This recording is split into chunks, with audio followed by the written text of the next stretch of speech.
Hello friends, मैं study 91 channel से नितिन गुप्ता आप सबका बहुत बहुत स्वागत करता हूं। दोस्तों, आज हम लोग कवर करने जा रहे हैं मेडिवल हिस्ट्री का पार्ट 2।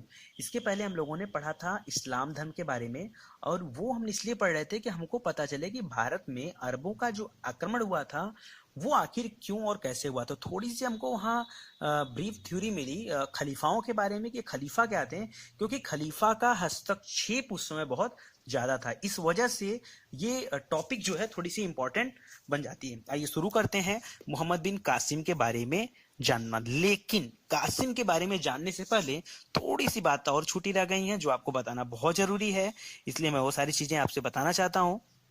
देखिए क्या है, भारतीय इतिहास में अगर हम बात करें अरब और भारत के संबंध की, तो शुरुआती दौर में इनका संबंध बहुत ही अच्छा था और इस संबंध का बड़ा विशेष महत्व भी था। मैं किसकी बात कर रहा हूं? भारत और अरब की। क्योंकि अरब जो है वो भारत पर आक्रमण कर रहे हैं, तो इसका मतलब क्या इनका संबंध खराब था? तो ऐसी बात नहीं है, इनका संबंध बड़ा ही अच्छा था। और शुरुआती दौर में, लेकिन बाद के दौर में नहीं, शुरुआती दौर में भारत के साथ इसका संबंध बहुत ही अच्छा था। भारत में सबसे पहले आने वाले मुसलमान अरब हैं। ठीक है। अच्छा, अरब का अर्थ क्या होता है? अरब का अर्थ होता है ललित कथन। ललित कथन मतलब अरब निवासियों की भाषा प्रसाद गुण युक्त थी, मतलब बहुत ही अच्छी भाषा थी, सुविचार के लोग थे, अच्छे थे लोग। अरब की जो भूमि थी, जो वहाँ अरब की धरती है, अरब की भूमि की उर्वरा शक्ति बहुत ही कमजोर है, बहुत ही कम है। मतलब वहाँ भूमि जो है वो बहुत ही उपजाऊ नहीं है। इस वजह से वहाँ पे खेती नहीं होती है। अब अगर कहीं पे खेती नहीं होगा तो वहां के लोगों के जीवन जीने का क्या उद्देश्य होगा? कैसे जीवन जिएंगे? अगर खेती होता तो लोग खेती करके अपना जीवन चला गुजार लेते हैं, लेकिन वहां पे जो प्रमुख व्यवसाय है, इसी वजह से व्यापार है और पशुपालन है। व्यापार और पशुपालन। अब बात रही पशुपालन करने की, तो पशुपालन भी उतने ट्रेंड में तो था नहीं, है नहीं, था पहले था, अभी भी वहां पे थोड़ा सा ट्रेंड है पशुपालन का, लेकिन ज्यादातर जो ट्रेंड है वो व्यापार का ट्रेंड है। अब बात अगर व्यापार की आती है, तो इसी व्यापार में अरब का संबंध भारत के साथ बड़ा ही अच्छा नजर आता था, क्योंकि वो भारत के साथ क्या करते थे? व्यापार करते थे। हजारों वर्ष पहले से अरब के व्यापारी भारतवर्ष के समुद्री तट पर आते थे। यहाँ की उपज और व्यापारिक पदार्थ दोनों, यहाँ की उपज और व्यापारिक पदार्थों को लेकर अपने साथ जाते थे, और वही चीज ले जाकर वो मिस्र जैसे देशों में, यूरोप में, और श्याम देश बोला जाता है दोस्तों अफ्रीका को, अफ्रीका में, यहाँ इन सब देशों में ले जाकर बेच देते थे, और उससे जो उनको मुनाफा होता था उससे उनका जीवन भरण पालन पोषण होता था। बात समझ में आ रही है आपको? तो ये काम करते थे भारत के साथ। इतना ही नहीं, भारत वहां के पदार्थों को, वहां जो मतलब अरब के जो पदार्थ हैं उसको भी भारतवर्ष और उसके आसपास के जो टापू हैं या चीन और जापान तक ले जाया करता था। वो अपने जहाजों में अपने देश की सामानें भरकर लेके आते थे, हमारे देश में बेचते थे, और यहाँ की सामानें जहाजें भर के ले जाते थे और मिस्र, यूरोप और अफ्रीका जैसे देशों में बेचते थे। बात समझ में आ गई? अब अगर हम बात करें भारत के पूर्वी तटों की, किसकी? पूर्वी तटों की। पूर्वी की पश्चिमी तट बताइए। अगर ये भारत का पूर्वी तट है, पश्चिमी तट है? पश्चिमी तटों की, पूर्वी तटों की नहीं, पश्चिमी तटों की। तो अगर भारत के हम बात करें पश्चिमी तटों की, तो यहाँ जो गुजरात के आसपास के जो कच्छ की खाड़ी हो गई, खंबात की खाड़ी हो गई, मालवा हो गया, नीचे कन्याकुमारी हो गया, इधर केरल, कर्नाटक, ठीक है, इस बॉर्डर के पास जितने भी बंदरगाह थे छोटे मोटे, उन सभी बंदरगाहों पर व्यापारिक लेन देन के काम काज चला करते थे, बड़े तेजी के साथ चला करते थे। क्यों? क्योंकि अरब के जो निवासी थे ना, यहाँ आते थे और उनका काम ही था व्यापार करना, तो व्यापार करते थे। इस व्यापार के दौरान आखिर वो क्या लेके जाते थे जो मिस्र, यूरोप और अफ्रीका में बेचते थे, और अपने साथ लेके क्या आते थे जो भारत और उसके आसपास के टापू चीन, जापान तक बेचे जाते थे? तो ऐसा था क्या? वो अपने साथ चंदन, सुगंधित लकड़ियां भारत की, कपूर, लौंग, काली मिर्च, मसाले, कपड़े, हीरे, हाथी दांत, सीसा, बांस, इन जैसी सामग्रियों को क्या करते थे? अपने साथ लेकर जाते थे और इनको बेच के पैसे कमाते थे। अपने साथ लाते क्या थे? तो शराब, तलवार, खजूर, घोड़े, रेशमी कपड़े, ये सारी चीजें वो अपने साथ लेकर आते थे। ठीक है। इस प्रकार से भारत और अरबों का जो मैत्री संबंध है, मित्रता का जो संबंध है, वो बहुत ही पुराना और बहुत ही अच्छा था। जब इतना अच्छा संबंध था, दोनों एक दूसरे को हजारों सालों से जानते थे, तो ऐसा क्या बन पड़ा जो अरब ने भारत पर हमला कर दिया? ऐसा क्या हो गया जो अरब ने भारत पर हमला कर दिया? आइए समझते हैं। अरबों की विजय का शुरुआती क्षेत्र जो था वो सिंध और मुल्तान था, लेकिन बात यह आती दोस्तों कि ये अरबवासी भारत पर हमला क्यों किए? तो दोस्तों फिर से मैं एक बार आपको पीछे का दर्शन कराने ले चलता हूँ। हुआ क्या था कि मोहम्मद पैगंबर के बाद जो खलीफा आए, वो खलीफा का जो पद था, मैंने आपको बताया था कि वो धार्मिक और राजनीतिक पद बन गया था। तो जब तक बात धार्मिक की थी तो वो धर्म से जुड़े थे, लेकिन जैसी बात राजनीति की आई, यह पद राजनीति का भी एक हिस्सा हो गया। जैसी बात राजनीति की आई, अर्थात इसका मतलब क्या है, इस्लामिक कंट्री के जो राजा हुआ करते थे, जो सुल्तान हुआ करते थे, वो इनसे पूछ कर, इनसे राय मशवरा कर कर, इनसे परामर्श लेकर कार्य किया करते थे। और खलीफाओं के मन में ये बातें थी, इनका उद्देश्य बन चुका था कि वो इस्लाम धर्म का प्रचार प्रसार करें। तो तब तक तो खलीफा अच्छे थे जब तक प्रचार प्रसार किए, लेकिन बाद में ये खलीफा, जब ये पद जो है राजनीतिक पद बन गया, तो कहीं न कहीं यहां पर एक लालच आ गया लोगों को। वो लालच जो थी वो बहुत ही बुरी थी। ये लालच आई क्यों? क्योंकि जो देश के सुल्तान हुआ करते थे, जो अरब कंट्री के सुल्तान हुआ करते थे, जो वहां के राजा हुआ करते थे, वो चाहते थे कि उनको ज्यादा से ज्यादा खजाने की प्राप्ति हो। और जो खलीफा हुआ करते थे वो चाहते थे कि इस्लाम का विस्तार अधिक से अधिक हो। तो राजा क्या करता था, अपनी फौज को भेज देता था दूसरे देशों की सीमाओं में, और उसकी फौज जा करके दूसरों देशों की सीमाओं में घुस करके वहां के राजाओं को पर अपना अधिकार कर लेती थी, और वहां के धन को, कोष को लूट करके लेके आती थी, और अरब कंट्री उसको अपने पास रख लेते थे। क्योंकि अरब कंट्री में अब जनता से लगान तो वसूला नहीं जा सकता है यार, जब खेती होती नहीं तो लगान किस बात की है। रही बात व्यापार की, व्यापार करके लोग जी खा ले, उतने बड़ी बात थी। लोग क्या किसी को टैक्स देंगे? पशुपालन करने से क्या टैक्स देंगे? अरे पशु पाल के अपना पेट पूजा कर ले, वही बड़ी बात है। कोई गाय भैंस पाल के क्या कर लेगा? खेती करके तो चलो एक पल के लिए अपने लिए अन्न जुटा सकता है, बेचकर और भी कर सकते हैं, कि पशुपालन बड़े मात्रा पर करके क्या कर लेगा? उस समय जब सारे लोग पशुपालन कर रहे थे, उस समय पशुपालन का मतलब क्या निकलेगा? तो कहीं न कहीं वहां के राजा की लिए जरूरत था किसका, कि उनको जो मुद्रा की प्राप्ति हो। अब मुद्रा में कैसा, कागजी नोट नहीं, कागजी नोट नहीं, मुद्रा में धातुओं की प्राप्ति हो, सोने चांदी हीरे जवाहरात नीलम इन सारे जैसे पदार्थों की प्राप्ति हो। तो राजा का काम क्या था कि दूसरे अपने राज्य की सीमा को बढ़ाना, भाई उनका मूल उद्देश्य था। तो एक तरफ सीमा का विस्तार हो रहा है, दूसरी तरफ अच्छे से धन भी लूटा जा रहा है, जिससे उनका राज्यपाट भी सुखी जीवन यापन कर रहा है, और जहां का धन लूटा जा रहा है वहां के व्यक्तियों को जबरदस्ती इस्लाम कबूल करवाया गया, जबकि इस्लाम धर्म इस बात की मनाही देता था। इस्लाम धर्म जो है वो ये सिखाता था कि आपको हिंसा के रास्तों पे नहीं चलना है, आपको हिंसा नहीं करना है।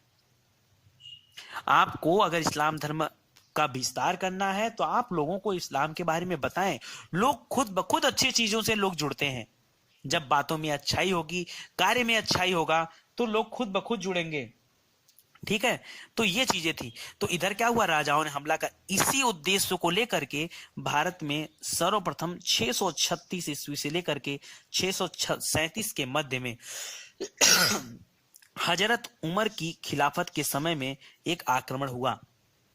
इन प्रारंभिक आक्रमणों का जो उद्देश्य था वो विजय करना नहीं था, वो लूट पाट करना था। जितना ज्यादा लूट ले, कितना पैसा पा जाए, कितना पैसा, कितना धन, कितने हीरे जवाहरात सोने चांदी मिल जाए, वही इनके लिए मेन जरूरत थी। क्यों? क्योंकि इनके देश की जो स्थिति थी वो बहुत ही खराब थी। और शुरुआती दौर में दोस्तों इन अरब वासियों ने, और जो आने वाले समय में जो तुर्क थे, उन्होंने भारत को इतना लूटा, इतना लूटा, इतना लूटा कि उनका खजाना तो भर गया, लेकिन भारत का खजाना खाली तक नहीं हो पाया। भारत वो सोने की चिड़िया थी, ऐसे ही भारत को सोने की चिड़िया नहीं कही जाती। तो इन उद्देश्यों को लेकर ये लूटपाट करने शुरू कर दिए, लेकिन अंततः ये किसी न किसी राजा के द्वारा खदेड़ दिए गए। जिन्होंने पूरी तरीके से लूटपाट नहीं कर पाए। पता चला एक गांव में पहुंच गए, वहां छोटे छोटे गरीब किसानों को लूट लिया इन्होंने। जो थोड़ा बोड़ा रखा है, एक आध टपका उपका, वो क्या किया, अंगूठी अंगूठी लेके चले गए। बाद में जैसे राजा के सैनिक आते थे सब भाग जाते थे। अंततः जो राजा थे उन्होंने क्या किया, इनको खदेड़कर भारत से भगा दिया। इसके बाद भी आक्रमणों का ये सिलसिला रुका नहीं, काम नहीं रुका। यह आक्रमण का जो सिलसिला चल रहा है ये रुका नहीं, बल्कि देवल, खाड़ी, बलूचिस्तान, इन जैसे छोटे छोटे प्रांतों पर आक्रमण हुए और यहाँ की जो जनता थी उस जनता को परेशान किया गया। ये चीजें बहुत खराब थी। क्यों? क्योंकि पहले के जो युद्ध के नियम थे वो बड़ी सख्त हुआ करते थे। लड़ाई निहत्थों पे नहीं किया जाता है, वार निहत्थों से नहीं लड़ा जाता है। वार किस पे किया जाता है? जिनके पास शस्त्र हो, वहां वीरता दिखाई जाती है। लेकिन इन्होंने क्या किया, इन्होंने सीधे राजमहल को नहीं लूटा, इन्होंने वहां की जनता को लूटना चालू कर दिया, जो कि एकदम गलत था। अल हेरिस ने 662 ईस्वी में और अल मुहल्लब ने 664 ईस्वी में युद्ध किया। युद्ध के लिए अपनी सेनाएं भेजी, लेकिन ये लोग पूरी तरीके से असफल साबित हुए। अब्दुल्ला भी आखिरी टाइम आया था, आखिरी में अब्दुल्ला नामक एक जो है सेनापति आया, उसने भारत पर हमला किया, लेकिन वो भी पूरी तरीके से फेल था।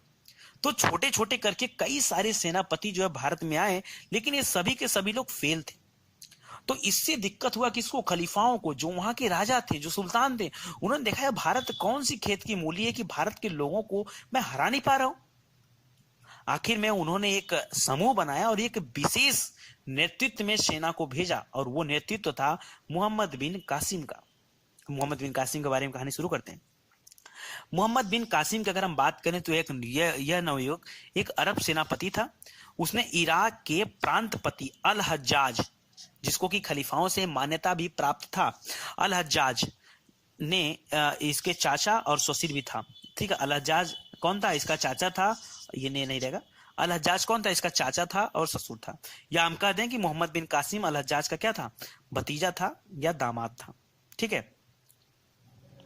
और देखिए हुआ क्या कि अल हज्जाज को खलीफा पड़ा था, वहां के जो सुल्तान था उसका ये वो जो है चाचा और ससुर था। ये थोड़ा सा कंफ्यूजन है, तो उसको आप करेक्ट कर लीजिए। अल हज्जाज को खलीफा से मान्यता प्राप्त था।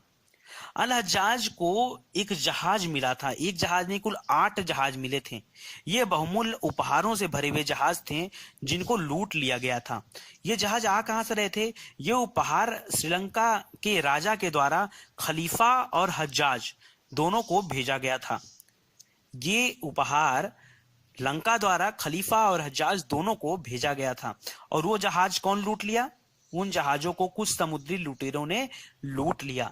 जहां पर यह लूट हुई, जहां पर समुद्री लुटेरों ने इस जहाज को लूटा, वो समुद्री एरिया राजा दाहिर के राज्य का एक हिस्सा था। राजा दाहिर जो कि सिंध का एक राजा था। राजा दाहिर कहाँ का राजा था? सिंध का एक राजा था, और वो एरिया इस राजा दाहिर के इलाके में आता था। अल हज्जाज ने राजा दाहिर से कहा कि आपके एरिया में एक समुद्री लूट हुई है, कृपया करके उस समुद्री लूट का पता लगाएं और हमारे जो भी जहाज लूटे गए हैं, हमारे जो भी उपहार लूटे गए हैं, उन्हें हमें लौटा दें। लेकिन राजा दाहिर ने उस लूट से साफ इनकार कर दिया कि उस लूट से हमारा कोई लेना देना नहीं है, समुद्री लुटेरों से हमारी कोई लेना देना नहीं है, यह आपका मामला है, आप समझे, मुझे इसमें शामिल नहीं होना है। इसी बात से खफा होकर अल हज्जाज ने लगातार 2 बार राजा दाहिर पर हमला करवाया, लेकिन दोनों ही बार राजा दाहिर बच निकला। इधर क्या हुआ? अल हज्जाज एकदम गुस्से के मारे तिलमिला उठा कि यार ये क्या हो रहा है, मेरा 8 जहाज लूट लिया गया, उसमें सोने चांदी भर के आ रहे थे, उनका जान लगा था उसी में, उनकी प्राण बसी थी उसी में, लुट गया ना। तो अब ये परेशान थे। अब अल हज्जाज ने क्या किया? स्टार्टिंग में जब दोनों मतलब कि अल हज्जाज ने क्या किया कि 2 बार सेनापतियों को भेजा, लेकिन दोनों बार अरब सेनापतियों की पराजय हुई। इस बार उसने पूर्ण और व्यवस्थित तरीके से आक्रमण की तैयारी की। अंततः इलाउद्दीन मोहम्मद बिन कासिम, पूरा नाम सुनिए, इलाउद्दीन मोहम्मद बिन कासिम। इलाउद्दीन मोहम्मद बिन कासिम की विशाल एवं शक्तिशाली सेना के साथ इसको भेजा, और मोहम्मद बिन कासिम ने आक्रमण किया सिंध पर। उस समय इसकी उम्र मात्र 17 वर्ष थी। 712 ईस्वी में इसने आक्रमण किया है। मोहम्मद बिन कासिम का जो यौवन था वो विकसित हो चुका था, मतलब पूरी तरीके से नवयुवक था, अदम्य साहस, वीरता और आक्रमण में उच्च आचरण को धारण करने वाला। ठीक है, बहुत ही वीर ये राजा था, ठीक है, और इसने हमला किया। बहुत ही राजा क्या है, बहुत ही वीर सेनापति था जिसने ये हमला किया। सबसे पहले इसने देवल को निशाना बनाया। देवल एक जगह का नाम है, देवल की विजय किया। मोहम्मद बिन कासिम ने 711 ईस्वी में देवल पर आक्रमण किया। दोस्तों याद रखिए, 712 में सिंध पर आक्रमण किया। सबसे पहला आक्रमण मोहम्मद बिन कासिम ने कब किया? तो 712 उत्तर नहीं है, उत्तर है 711 में। 711 में मोहम्मद बिन कासिम ने देवल पर आक्रमण किया। दाहिर ने अपनी अदूरदर्शिता का परिचय देते हुए देवल की रक्षा नहीं की और पश्चिमी किनारों को छोड़ करके पूर्वी किनारों से बचाव की लड़ाई आरंभ की। ठीक है ना, बचाव की लड़ाई आरंभ की, मतलब ये आक्रमण नहीं कर रहा था, ये बचाव कैसे किया जाए इस बारे में था। ये थी राजा दाहिर की पहली गलती। ये थी राजा दाहिर की पहली गलती। राजा दाहिर, ठीक है, ने सबसे बड़ी गलती क्या थी कि उसने देवल पर जब युद्ध किया, किसने? मोहम्मद बिन कासिम ने, तो इसने कुछ बोला नहीं। सबसे बड़ी गलती, खुद न जाकर राजा दाहिर के भतीजे ने राजपूतों से मिलकर किले की रक्षा करने का प्रयास किया, लेकिन वो जो है असफल रहा। वो असफल रहा और पूरी तरीके से जो देवल का किला था, जो दुर्ग था, वो चला गया किसके हिस्से में? मोहम्मद बिन कासिम के हिस्से में। मोहम्मद बिन कासिम क्या हो गया? अंदर ही अंदर खुश हो गया और उसके अंदर उत्साह और भी आ गया। उसके सैनिकों के अंदर उत्साह आ गया कि अब तो हमने पहली विजय कर ही ली। उसके जो सैनिक थे और ये जो मोहम्मद बिन कासिम था, इन दोनों के अंदर उत्साह, इतने उत्साहित होकर लड़ाई आखिर क्यों लड़ते थे? क्योंकि इनके अंदर जो भावना थी वो जिहादी भावना थी। जिहादी मतलब क्या होता है? जिहादी मतलब होता है कि अपने मन में विचार करके आए थे कि जो लड़ रहे हैं इसमें अगर वीर गति मिलती है तो हम अल्लाह के नेक बंदे हैं, हम अल्लाह के नेक बंदे हैं। तो एक प्रकार की जिहादी लड़ाई की शुरुआत हुई थी और नाम दिया जाता है। मुझे पता है इस बात पे कई लोगों का कमेंट भी आने वाला है, आए कोई फर्क नहीं पड़ता। मैं वही चीजें देखिए पढ़ा रहा हूं दोस्तों जो वाकई में है। ठीक है, हमें कहाँ हाईलाइट करना है, कहाँ नहीं हाईलाइट करना है, ये हमारा मुद्दा नहीं। हमें हर एक टॉपिक को देखना है एक तरीके से। इसके बाद हुई नेउन की विजय। नेउन की विजय क्या है? नेउन पाकिस्तान में वर्तमान हैदराबाद के दक्षिण में स्थित चराक के एक जगह है, चराक, उसके समीप था नेउन। राजा दाहिर ने यहां पर दूसरी सबसे बड़ी गलती की कि नेउन के रक्षा का दायित्व तो एक छोटे से पुरोहित को सौंपकर अपने बेटे जयसिंह को ब्राह्मणाबाद बुला लिया। क्यों भाई? देवल को तो तुमने ऐसे ही छोड़ दिया, नेउन को भी छोड़ दिया।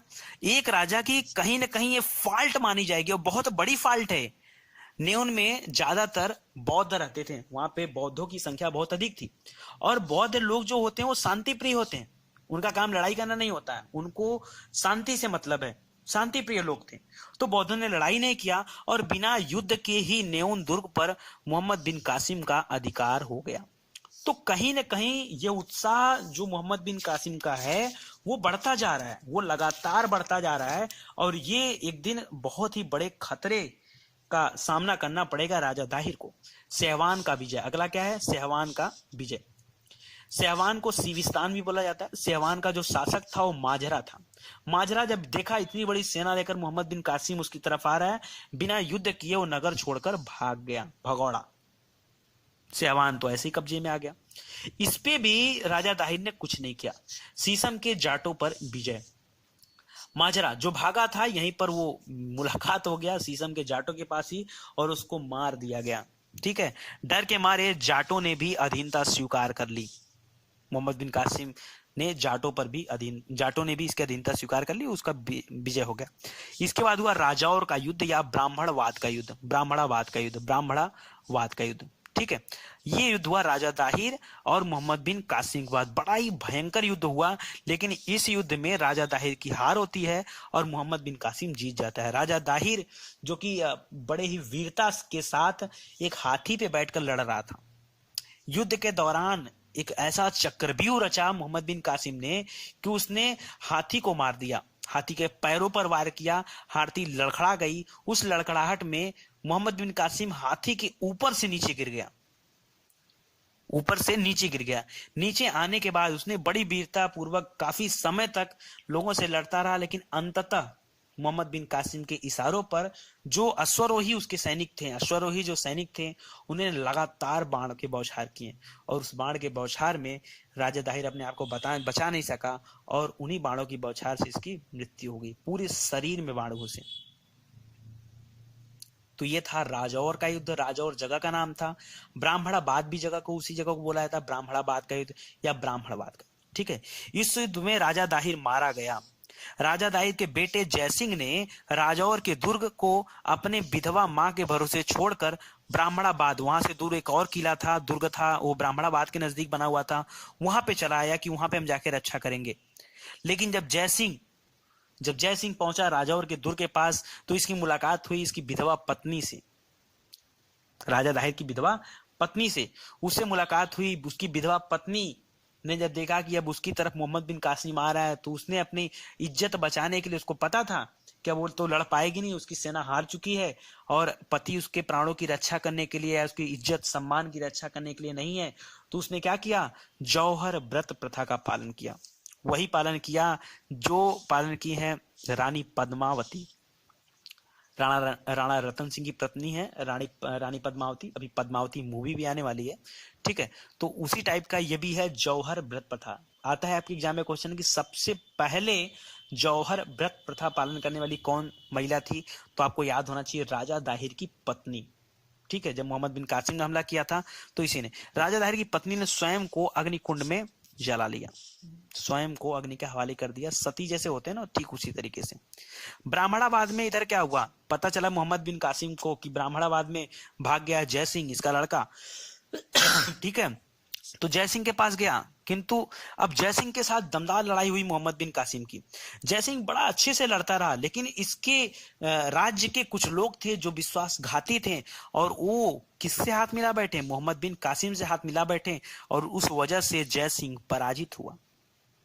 हत्या नहीं है जय सिंह की, जय सिंह खाली पराजित हुआ है। यहाँ पे कासिम ने यहाँ का कोस तथा दाहिर की दूसरी विधवा रानी जिसका नाम था लाडी, उसको और उसकी दो पुत्रियों को, जिसका नाम था, एक का नाम सूर्य देवी, एक का नाम परमल देवी, इन दोनों को अपने कब्जे में ले लिया, अपने कब्जे में ले लिया। और इस राज्य में 17 वर्ष से ऊपर के जितने भी लोग थे, 17 वर्ष से ऊपर के जितने भी लोग थे, उनकी हत्या कर दी गई। कहा जाता है कि लगभग 6000 लोगों की हत्या मोहम्मद बिन कासिम ने इस युद्ध के दौरान की। 6000 लोगों की हत्या। इसके बाद होती है लड़ाई आलोर। ठीक है ना, आलोर विजय। प्रारंभ में आलोर के निवासियों ने उसका सामना किया, किंतु अंत में विवश होकर आत्मसमर्पण कर दिया। इस तरह से पूरी तरीके से लगभग सिंध के जितने भी छोटे छोटे प्रांत थे, उन सभी प्रांतों पर मोहम्मद बिन कासिम का अधिकार हो गया। वह जहां जहां अधिकार करता गया, वहां वहां लोगों को जबरदस्ती इस्लाम स्वीकार कराया गया। ठीक है। बहुत से लोगों पर जजिया कर भी लगाया गया। ठीक है। अब जजिया कर क्या था, जजिया कर में एक जजिया माने होता है एक गैर मुस्लिम कर था, मतलब जो मुसलमान नहीं है उसे टैक्स देना पड़ेगा। तो लोग क्या थे, लोगों के पास इतनी क्षमता नहीं थी कि मुस्लिम बने, मतलब पैसा हो तो या तो मुस्लिम बने या तो पैसा दें। तो बहुत सारे लोगों पर जजिया कर लगाया गया, जिन्होंने इस्लाम नहीं स्वीकार किया उनके ऊपर जजिया कर लगाया गया। उनके व्यवसाय के हिसाब से, उनकी इनकम के हिसाब से 12 दिरहम, 24 दिरहम या 48 दिरहम तक का ये टैक्स हुआ करता था जजिया कर के नाम से। हालांकि जजिया कर में ब्राह्मणों को और बच्चों को और स्त्रियों को, साथ ही साथ जो अपंग थे, लूले लंगड़े लोग थे, उनको मुक्त रखा गया। जो दिव्यांग लोग थे उनको मुक्त रखा गया। यहाँ पर भारत में इसने भूमि कर, मोहम्मद बिन कासिम ने भूमि कर 1/3 से लेकर के 2/5 तक लगाया। ये भूमि कर का रेशियो था। भारतीयों से अपेक्षा की जाती थी कि वे आगंतुक मुसलमानों का अनिवार्य रूप से आतिथ्य करेंगे, मतलब उनका सेवा करेंगे अनिवार्य रूप से, जबरदस्ती यानी। जनता में हर जगह असंतोष व्याप्त था। हिंदुओं की स्थिति बहुत ही खराब हो चली थी। राजकीय न्यायाधिकरणों का काम हिंदुओं से रुपए ऐंठना और उनका बलात्पूर्वक धर्म परिवर्तन करना था। यहाँ तक कि जो जयसिंह था, जो लड़का था राजा दाहिर का, उसने भी इस्लाम को कबूल कर लिया। क्या करता, जबरदस्ती इस्लाम कबूल कराया गया। हालांकि राजपूतों के उदय ने इस इस्लाम धर्म को आगे नहीं बढ़ने दिया। और भी मध्यकालीन भारत में उस समय गुर्जर, गुजरात के पास, गुजरात राजस्थान के इलाकों में गुर्जर और राजपूत, साथ ही साथ मध्य भारत में राष्ट्रकूट और नीचे के हिस्सों में चालुक्य, दक्षिण भारत साइड और उधर के बंगाल के हिस्सों में चालुक्य। तो इन सारे लोगों ने कहीं न कहीं एक लगाम दिया किसको, मोहम्मद बिन कासिम को, ताकि कासिम सिंध से आगे न बढ़ पाए, और कासिम की सारी ख्वाहिशें सिंध तक सीमित रह गईं। अरबों की बहुत सी कमजोरियां थीं, इसमें सबसे बड़ी थी ईर्ष्या और धार्मिक मतभेद। इसी वजह से केंद्रीय व्यवस्था पूरी तरीके से भंग हो चुकी थी उस समय तक, आखिरी समय आते आते। और इन्होंने भारतीयों से ज्योतिष, कला, चिकित्सा, गणित, रसायन आदि विषयों पर जो है गहन अध्ययन किया, और इन ग्रंथों को अरबी भाषा में अनुवाद भी कराया, लेके गए यहाँ से और अरबी भाषा में अनुवाद भी कराया। उस समय के सबसे हिट व्यक्ति थे, एक सेकंड दोस्तों, उस समय के सबसे हिट व्यक्ति थे जिनका नाम है ब्रह्मगुप्त। ठीक है, ब्रह्मगुप्त ने ब्रह्म सिद्धांत और खंड खाद्य, ये 2 किताबें लिखी हैं। वो जो है पूरे के पूरे अरब में बहुत ही प्रसिद्ध था। भारतीयों ने खजूर की खेती और ऊंट पालन सिखाया इनको। मोहम्मद बिन कासिम ने भारत में अरब साम्राज्य के आगे की विस्तार की तैयारी कर ही रहा था कि उसी समय अल हज्जाज और जो खलीफा थे अल वलीद, ठीक है, इन दोनों लोगों की मृत्यु हो गई। अल वलीद का छोटा भाई जिसका नाम था सुलेमान, वो अगला खलीफा बना। उसकी लड़ाई थी किससे? अल हज्जाज से। और उसने क्या किया, अल हज्जाज द्वारा जितने भी काम चलाए जा रहे थे उन सारे कामों में दखल देना शुरू किया। और इस विजय अभियान को जो चला रहा था कौन? हज्जाज ने स्टार्ट किया था। और मेन सेनापति कौन था? मोहम्मद बिन कासिम। उस अभियान को रोक करके उसको वापस बुला लिया। अब आती मोहम्मद बिन कासिम की मृत्यु। तो इसकी मृत्यु में कहा जाता है कि सुलेमान ने दंड दिया और उस दंड में इसकी मृत्यु हो गई, मृत्यु दंड दिया और मृत्यु हो गई। और दूसरा सबसे बड़ी बात है कि चशनामा, चशनामा एक किताब है दोस्तों। चशनामा में कहानी वर्णित है। उस कहानी के बारे में आपको बता दूं कि क्या कहानी है जो सुनने में आती है। सुनने में आता है कि जो राजा दाहिर की दूसरी पत्नी थी जिसका नाम था लाडी, उसकी जो 2 पुत्रियां थी, सूर्य देवी और परमल देवी, इन दोनों को पुत्रियों को कौन, ये मोहम्मद बिन कासिम अपने साथ उठा के लाया। और वो गिफ्ट करना, उसी समय की बात है, उसी समय जो है वो गिफ्ट करना चाहा किसको? इस अगले खलीफा को, सुलेमान को। ठीक है, उनको भेजा सुलेमान के पास कि अगर इस जो है सुलेमान को भेजेंगे तो सुलेमान इन लड़कियों को पा करके खुश हो जाएगा। ठीक है, भेजा किसके पास? इन लड़कियों को भेजा खलीफा के पास। और जैसे ही लड़कियां खलीफा के पास गईं, खलीफा ने चाहा उन लड़कियों के साथ संभोग बनाए। लड़कियों ने थोड़ी सी आपत्ति जताई, बोली कि प्रभु अब तो आप ही हमारे लिए सब कुछ हो, अब आप जो कहोगे हम लोग वही करेंगे, लेकिन इसके पहले हम लोग आपको कुछ बताना चाहते हैं। उस सुलेमान ने कहा कि ऐसी कौन सी बात है जो आप हमें बताना चाहती हैं?